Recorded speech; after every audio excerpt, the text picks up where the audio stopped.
I felt we were well in the game at 60, 65 minutes. We had to. I think if we could have, we talked about prior to the game, we talked about trying to play the game in 15-minute sections, and if we could have got through to that final 15 minutes with the score still as it was, I think we possibly may have got an opportunity ourselves. Obviously, then the game becomes more difficult for the German players. You could sense that the crowd were getting a little bit, I suppose there was a little bit, they weren't happy with what they were seeing in the stadium. We had, I think, limited them to quite a few chances, defended the game well, and I thought we carried a threat at times as well. So there's a lot of things for us to be positive about, but it's hard to see that at the minute because I think the overriding emotion is disappointment because we had the opportunity to maybe take more than we did. You mentioned that early goal. I guess that was always fear falling behind early on, but the response was excellent. Yeah, it was always the fear. And look, when we look back on the goals tonight, we'll be disappointed. I thought the first goal, we need to deal with that ball better in the middle of the pitch, and it drops, and very quickly one pass and Gnabry's in for a 1v1 with the goalkeeper. The second goal is a little bit fortuitous. It's not really, it's just a ball that's played in the box. Again, we should defend it better, and between the bounce of the ball, it catches out our two centre backs and the goalkeeper, and it's an easy finish. The third goal is an amazing goal, unbelievable free kick, but it's not a free kick. It's not a free kick at all. And I thought second half the referee was a little bit fussy, and certainly the award of that free kick was disappointing because again at 2-1 we can get the game into the final phase of the game. Germany are more thinking about getting through the game and winning the game and seeing the game out. We can obviously try and put pressure in that situation. So it is disappointing because I didn't think it was a free kick at all. Isaac Price of late. Okay.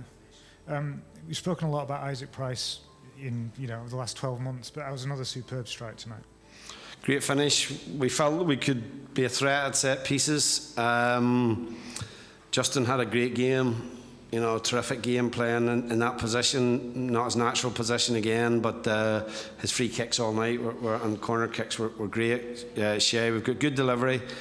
We're probably not at our strongest physically to go and maximise that. We're missing Daniel Ballard, for example. We're missing Brodie Spencer, who are both, threats in the box and both very good in the air. So hopefully come the games in October, they'll be available to us, and we might have a little bit more firepower from that point of view and be more of a threat. But it's a great finish from Isaac. He worked very hard for the team tonight. It was difficult for those players in the 10 position, because it's hard to stay on the ball, and you receive the ball with a lot of pressure, but he just has that knack of obviously, when he gets that opportunity, he makes good contact with the ball, and it's a great finish. We spoke about this being the hardest game on paper in this group. What do you take from tonight as you look to the rest of the campaign? Well, I think we know that we can compete, and that's the most important thing. We're bringing two 20-year-olds and a 19-year-old off the bench. That's a big ask to come and play here against players of this calibre who play their club football at the top clubs in Europe. And so we got belief from tonight. We got hopefully confidence from tonight as well. And we have to take that obviously forward into the games in October. We'll play a Slovakian team who are obviously full of confidence after 2 wins, and a Germany team that know that obviously the game in Belfast will be tough, but we have to make it as tough as possible for them. Jay-Z and Jonathan. Just, I suppose, looking at the two games as a whole, Michael, how much can you take from the two performances? Yeah, look, as I've said, I said at the start of the trip, if we go home with 3 points, we'll have had a good trip. If we go home with more than that, we'll have had a great trip. And the thing is, we probably felt we were on the verge of going home after a great trip. We felt that, and we'd settled into the game. We spoke about it at half time. We got through the start of the second half. So, look, when we reflect on it, look, we're in the group, we're competing, I think we'll get a lot out of this trip because it's where it's very difficult to play Germany, a nation of our size, but it's very difficult when you have to play them in the second game. Julian was able to make 5 changes to his team. We don't have that luxury to be able to do that. So, as I say, when we reflect on it, there'll be a lot more positives for us to take from this trip. Just how important is that belief for the players to show that you can mix it with one of the footballing heavyweights?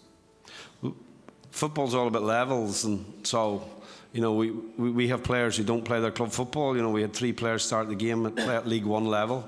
So they get confidence from performing on this stage, and when you go in against players who play their club football at top levels and play for a big nation, and you can handle the game, then you grow as a player, and hopefully the younger players, and there's a number of younger players in our squad, you know, believe that will give them the belief that they can handle the game at this level. Injuries have obviously been an issue coming into this window. We're pleased, and obviously to get boys back for the next game as well. But it's been a good show of depth, probably as well. Well, depth. I'm not sure really. You know, we're bringing lads on who aren't starters for their clubs, so I'm not sure we would call that depth. I would call that where we are with options at this minute in time. They're young players, so. At the moment, we're asking boys at times to do a man's job, and they're doing it very commendably. But we probably need a bit of help. You know, we have 4 or 5 players unavailable to us in this trip that won't all be starting players for us, but they'll give us better options, maybe off the bench, than what we've had in this trip. And what you see in the international game now is that these games are. They're 16-man games, so, you know, both teams, I think, use 5 substitutes. We used 5 in the first game. So you need those players who can get you through the game, or they can give you that spark in the last 20 minutes. And unfortunately, you know, we were a little bit light on numbers for these 2 games. Thanks, Jonathan. Any more questions from the back?